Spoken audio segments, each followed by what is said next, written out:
Welcome back to my channel. సింపుల్‌గా కునఫా చేసుకుందాం వచ్చేయండి. దానికోసం షీర్ కుర్మా చేసే సేమియా అయితే తీసుకోవాలి. సన్నగా ఉంటుంది కదా!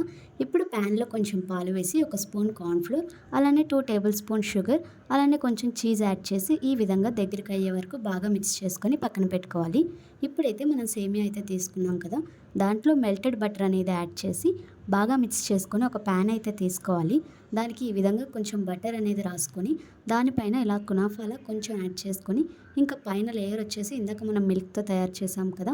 అది కూడా యాడ్ చేసి మళ్ళీ పైన సేమియా అనేది యాడ్ చేసి ఇలా లో ఫ్లేమ్‌లో 10 మినిట్స్ పాటు కుక్ అవ్వనివ్వాలి. పక్కనే షుగర్ సిరప్ కూడా రెడీ చేసుకొని, ఒక సైడ్ కుక్ అయిన తర్వాత ఇంకో సైడ్ కూడా 10 మినిట్స్ పాటు కుక్ చేసుకొని, లాస్ట్‌లో ఇలా పైన కొంచెం పిస్తా పప్పు యాడ్ చేసి, ఇంకా ఫైనల్‌గా ఈ విధంగా షుగర్ సిరప్ అనేది యాడ్ చేసుకొని, కట్ చేసుకొని తింటే మన టేస్టీగా ఇంకా యమ్మీగా కునాఫా అయితే తయారైపోయింది. ఈ వీడియో నచ్చితే నా ఛానల్‌ని సబ్స్క్రైబ్ చేయడం మాత్రం మర్చిపోకండి.